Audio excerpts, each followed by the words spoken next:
네, 우리는 시편 42편 1절부터 11절을 통해서 하나님을 갈망합니다라고 하는 삶의 노래를 부르라는 주제로 말씀을 증거하도록 하겠습니다. 우리 시편 42편을 보면 표제가 거기 기록되어 있습니다.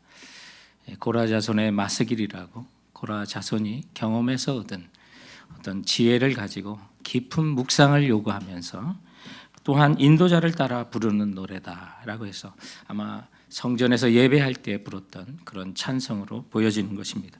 그런데 원래 이 고라의 자손들은, 고라라고 하는 사람은 이제 성경에 등장하는데 어디서부터 등장하냐면 출애굽해가지고 또 광야 생활을 하는 동안 이스라엘의 민족의 지도자였던 모세에게 항거를 하고 불평과 또 불만을 토하다가 하나님께서 그 고라 자손이 있는 그 진을 땅이 꺼지면서 땅이 삼켜 그 자손을 대거 많은 자손들이 몰살을 당하는 그런 심판을 받았던 그런 자손들이었습니다. 그렇기 때문에 이스라엘에서는 굉장히 상처와 아픔을 갖고 있는 소외된 그런 자손이라고 볼 수가 있습니다.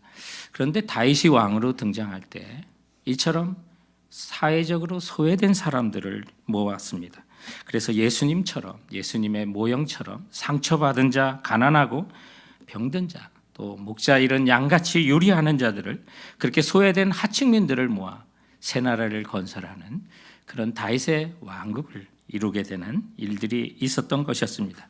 그래서 고라 자손이 이때 다윗에게 더욱더 인정을 받고 또 성전에서 특히 예배와 또 찬양을 섬기는 그런 자손으로 이렇게 봉사하도록 하나님께서 그 백성을, 그 자손을 높여 주셨던 것입니다. 그런데 뜻하지 않은 사건이 이제 다윗의 왕국에 일어나게 되는데 그것이 바로 압살롬의 반란이었습니다. 그래서 다윗이 요단을 건너 도망을 치고 피신을 할 때 다윗을 곁에서 지키면서 함께 피신의 행렬에 있었던 자가 바로 오늘 이 시를 지었던 고라의 자손 중에 한 사람으로 그렇게 여겨집니다. 그래서 고통 가운데 오늘 6절에 보면 헐몬산과 또 미살산이라고 하는 그곳이 바라보이는 이스라엘의 가장 북동쪽까지 쫓겨가서 신세를 한탄하며 과거에 좋았던 그 시절을 그리워하면서 지었던 시가 바로 오늘 시편 42편이 되겠습니다. 이 42편에 보면 이 고라의 자손은 적어도 하나님을 깊이 경험했었고 또 하나님을 예배하며 얻었던 그 경험과 은혜가 충만했었기 때문에 그거에 대한 고통이 너무나도 컸던 것입니다. 그래서 1절에 보면 하나님이여 사슴이 시냇물을 찾기에 갈급한 것 같이 내 영혼이 주를 찾기에 갈급하나이다. 그리고 그토록 열심히 섬겼던 그가 다윗과 함께 피난을 갈 때 다윗이 조롱하는 사람이 있었던 것처럼 이 고라의 자손도 그런 조롱을 함께 받았던 것입니다. 그래서 3절에 보면 사람들이 종일 내게 하는 말이 내 하나님이 어디 있느냐고 하오니 내 눈물이 주야로 내 음식이 되었도다. 한마디로 말하면 주님의 영광이 가리는 듯한 고통과 어려운 처지를 당하게 되는 것입니다. 오늘날로 보면 주의를 성수하지 못하는 그런 슬픔이 있었던 것을 4절은 우리들에게 말씀해 주면서 그래서 낙심 속에 그가 6절에 보면 내 하나님이여 내 영혼이 내 속에서 낙심이 되므로 내가 요단 땅과 헤르몬과 미살산에서 주를 기억하나이다. 성전으로부터 가장 멀리 떨어진 이스라엘의 그 땅에서 성전을 그리워했던 그의 마음을 오늘 이 본문 속에서 보여주고 있습니다. 이 42편은 그래서 오늘 우리의 마음에 여전히 낙심과 절망과 불안을 안고 있는 성도들이라면 오늘 이 말씀은 하나님이 주시는 말씀인 것입니다. 그러므로 귀를 열고 주님의 생명의 음성으로 듣고자 하나님을 갈망하는 마음으로 이 예배에 함께해 주시면 되는 것입니다. 오늘 본문에 고라의 자손이 하나님을 갈망한다고 했는데 이런 갈망은 계속 찾아오는 낙심 가운데 있었다는 사실 기억하십시오. 여러분, 믿는 우리들에게도 낙심은 자주 찾아옵니다. 오늘 이 본문을 쓴 시인은 몹시 낙심하고 있었고 마음은 불안했고 상해 있습니다. 그래서 5절과 11절 나아가 43장 5절에도 연속해서 동일하게 반복적으로 하는 것이 있습니다. 내 영혼아 내가 어찌하여 낙심하며 어찌하여 내 속에서 불안해하는 것. 성경학자들은 이 시편 42편과 43편이 연결되어 있는 시 또는 같은 저자가 같은 형편에서 쓴 시로, 그런 고통 가운데 쓴 시로 그렇게 보여집니다. 그 대표적인 증거가 똑같은 후렴구를 갖고 있다는 거죠. 그래서 5절과 11절, 나아가 43장 5절이 동일합니다. 아마 이 표절을 볼 때 인도자를 따라 부르는 노래에서 바로 이런 후렴구와 같은 것을 인도자가 앞에 있는 것을 부르면 온 백성들이 뒤에 있는 후렴구와 같은 것을 같이 불렀지 않았을까라고 생각합니다. 그런데 이 42장과 43장에 있는 시편을 자세히 살펴보면 그 현실 앞에 무능한 자신을 얼마나 절망하고 있는지를 알 수가 있는데, 이 42편과 43편에 나 또는 나를이라고 하는 1인칭을 쉬운 한 번이나 쓰고 있다는 것입니다. 계속 나라는 소리만 하고 있는 것입니다. 반면에 하나님이라는 단어는 21번이 등장하는데 그 2배 이상으로 나라는 말을 계속하고 있는 것입니다. 왜 이렇게 시편 저자는 나를이라는 말을 계속해서 연속적으로 사용하면서 반복했을까요? 여러분, 내 형편이 어렵고 내가 힘들고 내가 고통스러우면 다른 거 보이지 않습니다. 나 좀 생각하고 나 좀 알아주고 나를 좀 불쌍히 여겨달라고 그렇게 고통쳤던 이 시인의 그 아픔을 한번 생각해 보시기 바랍니다. 그토록 이 시인은 낙심하고 낙심했던 것입니다. 특히 오늘 이 본문에 보면 이 시인이 왜 절망했는가를 우리들에게 보여줍니다. 여러분에게 있는 그 낙심과 절망, 계속 찾아오는 그 낙심이 언제 어떨 때 찾아옵니까? 오늘 본문에 보면 이 시인은 지금 당하고 있는 그 고통이 과거에 화려했던 것과 좋았던 시절과 비교하기 때문에 찾아왔던 것이었습니다. 그래서 옛날에 좋았던 시절을 생각하면 자꾸 낙심이 됩니다. 그래서 4절 말씀에 보면 내가 전에 성의를 지키는 무리와 동행하여 기쁨과 감사의 소리를 내며 그들을 하나님의 집으로 인도하였더니 이제 이 일을 기억하고 내 마음이 상하는도다. 전에는 성전에 가서 백성들을 인도하고 성가대를 인도하고 찬양하면서 지냈는데 지금은 그곳을 갈 수도 없고 이제는 못한다고, 이제는 할 수도 없노라고 그렇게 고통스러워하고 있는 것입니다. 팬데믹 가운데 우리 모습 보이는 것 같지 않습니까? 우리는 이런 시인의 영적인 열망은 배워야 하지만, 그러나 낙심에 빠진 그 동기는 우리가 반드시 경계해야만 합니다. 왜냐하면 사람이 절망하고 낙심하는 그 원인은 너무나도 비슷하기 때문입니다. 그 뿌리는 같은 것입니다. 암울한 현실 앞에, 무능한 자아 앞에 예전과 비교하여 현재의 초라한 모습을 보면 우리는 낙심하게 되는 것입니다. 그래서 과거와 끊임없는 현재의 고통을 비교하면서 그 비교가 우리를 낙심과 고통 가운데 빠뜨릴 수가 있다는 것입니다. 지난 1년 반을 돌아보면 우리가 온라인으로만 예배 드릴 수밖에 없었던 그 팬데믹 가운데 어떤 분은 그래도 평소에 가까이 하지 않았던 그 말씀들을 가까이 하고 성경을 통독하고 묵상하고 온라인으로나마 그룹들을 만들어 나누면서 힘을 얻고 더 얻은 사람도 있습니다만, 이렇게 함께 나와 대면하고 예배 드리는 것에 너무나도 익숙했고 성전을 중심으로 살았던 수많은 사람들이 자신에게 갑자기 찾아온 그 환경이 우울한 환경으로 인도했고, 심지어 우울증이라는 진단을 받으신 분도 적지 않게 있었습니다. 그러면서 그 모든 동기가 비슷합니다. 전에는 이렇게 했었는데 이제는 예배할 수도 없고요, 밖에 마음대로 나갈 수 없고요, 성전에 나가 함께 예배할 수도 없어서 우울합니다. 이러는 것들이 쌓이면서 그것이 병으로까지 이어지는 것을 보게 됩니다.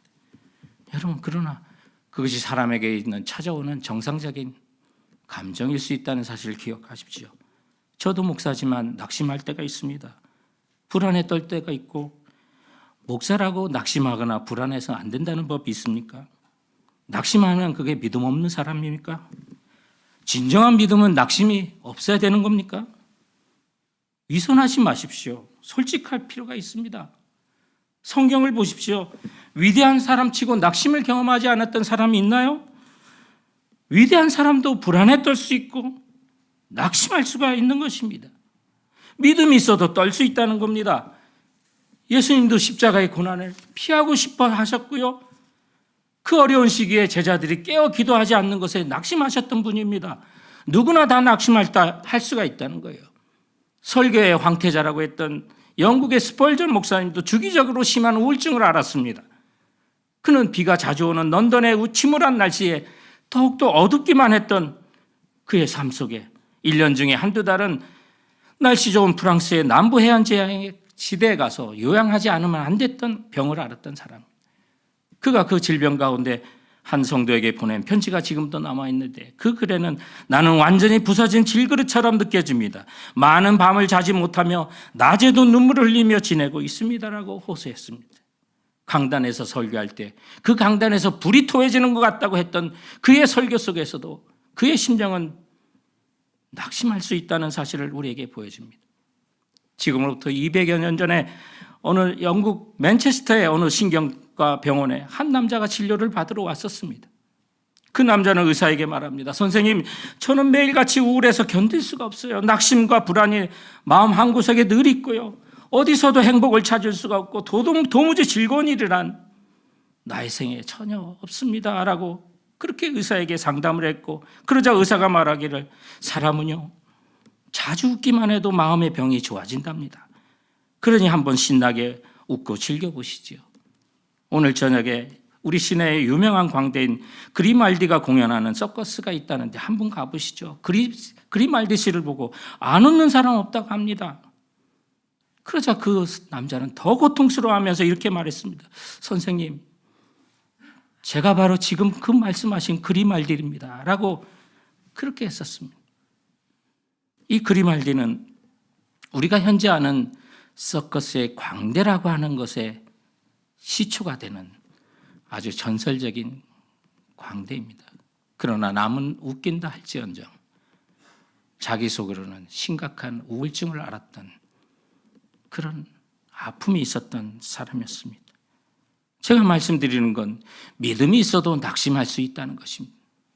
강단에서 불처럼 토하는 설교를 한 사람도 낙심할 수 있고, 사람을 웃기는 광대랄지라도 낙심과 불안과 우울은 누구에게나 찾아올 수 있다는 것입니다.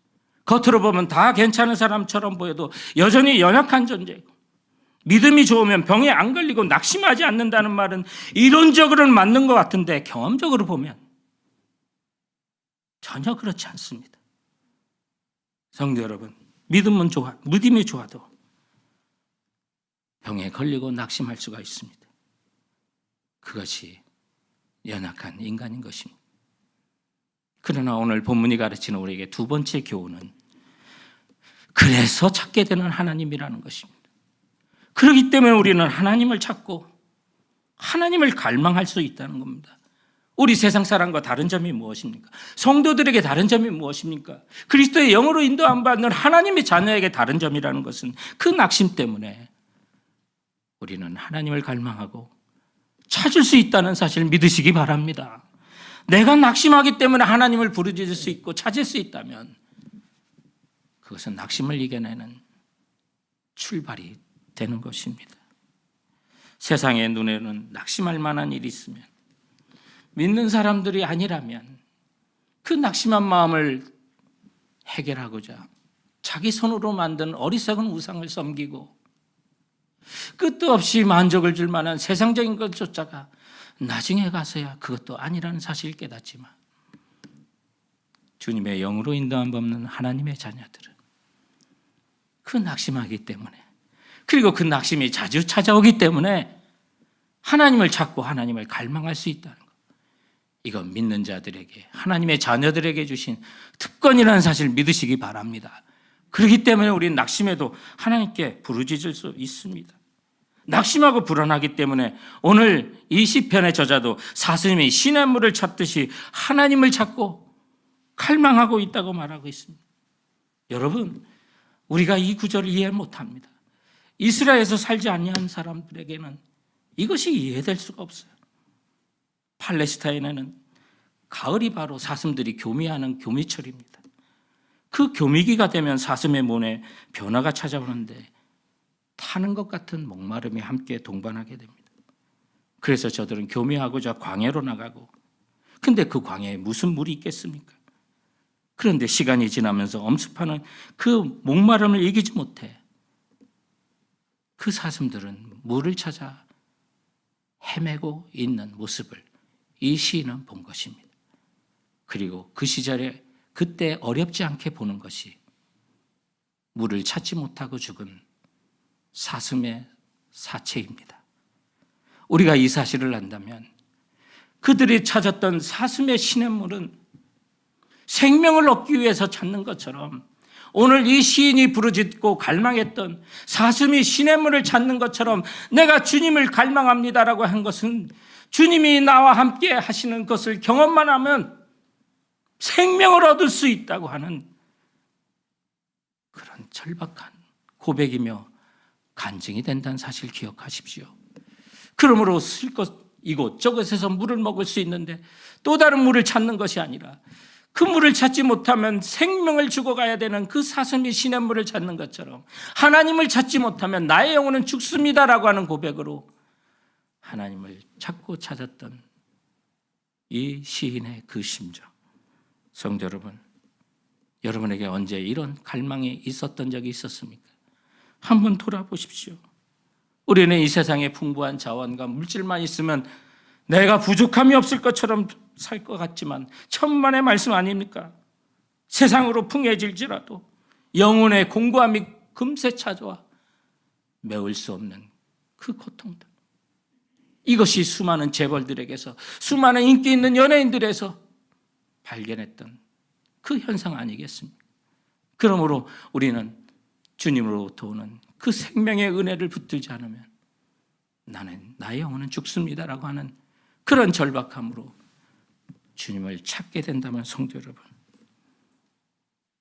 물 한 모금으로 사슴의 생명이 사는 것처럼 주님의 은혜와 주님의 살아계신 그 경험으로 우리의 영혼이 살아날 수 있다는 사실을 믿으시기 바랍니다. 건강한 육체는 음식을 찾게 되어 있는 것처럼 건강한 영혼은 주님을 갈망하게 되어 있는 것입니다.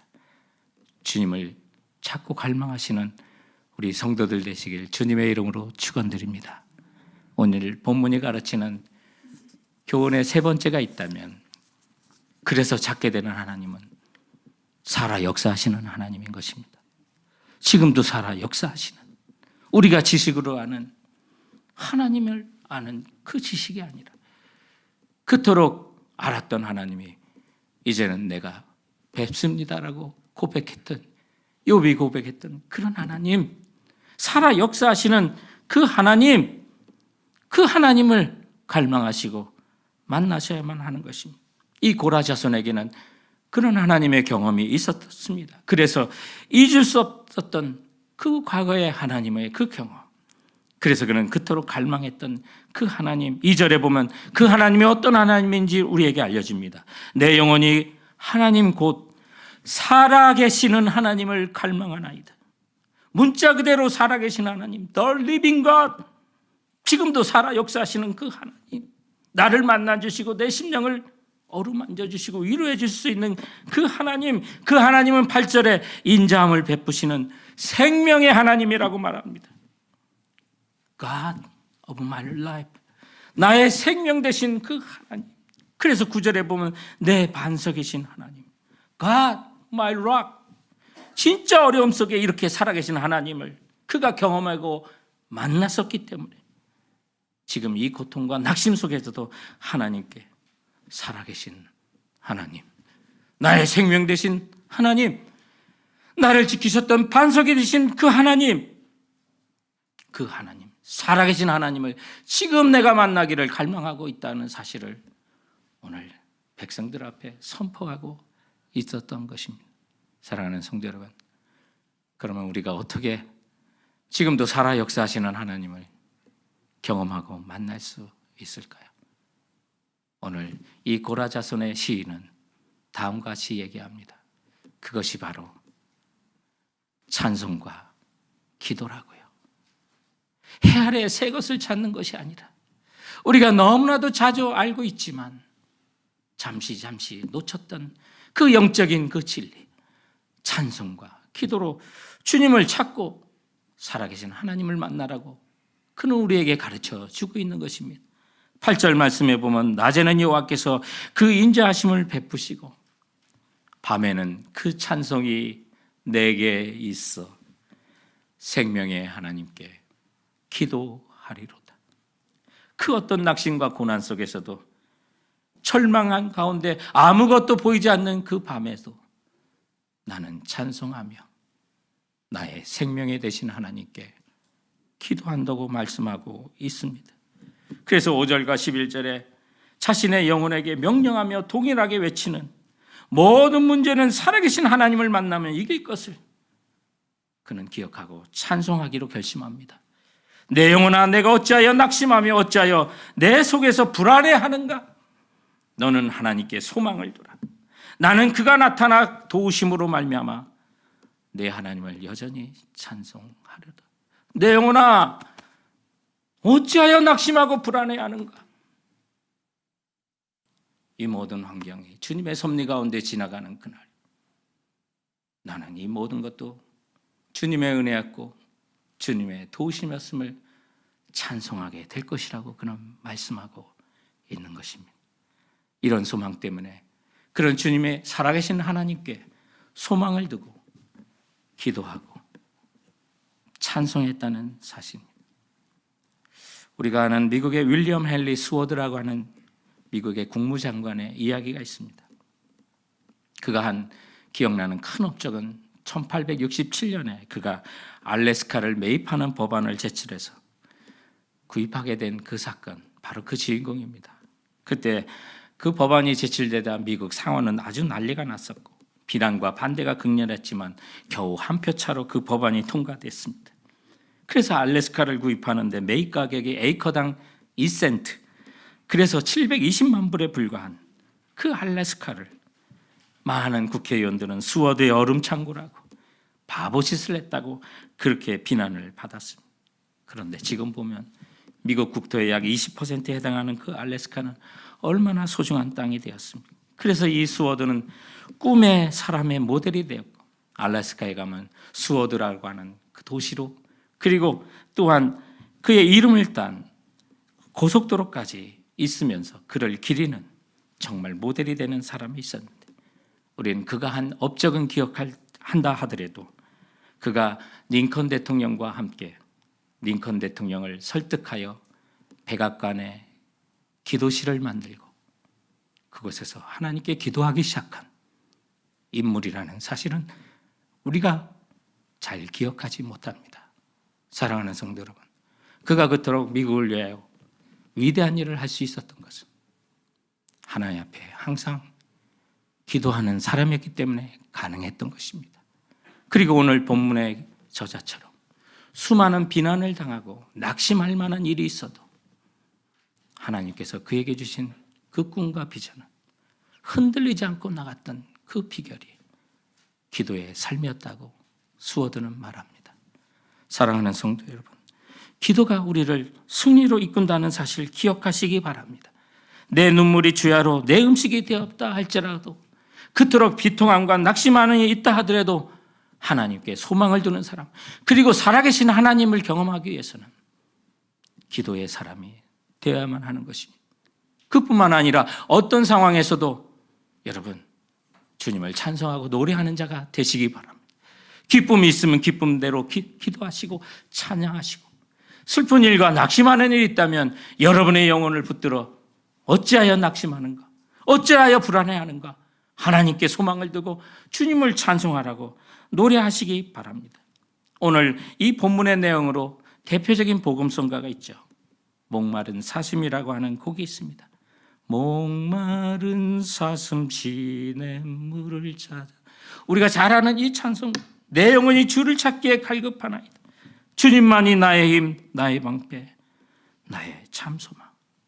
이 곡은 마틴 나이스트럼이라고 하는 그분이 작사 작곡을 하셨는데, 작곡을 하신 분인데, 여러분 이 예술가들의, 음악가들의 작품은 자신의 삶과 스토리가 담겨 있는 거 아시죠?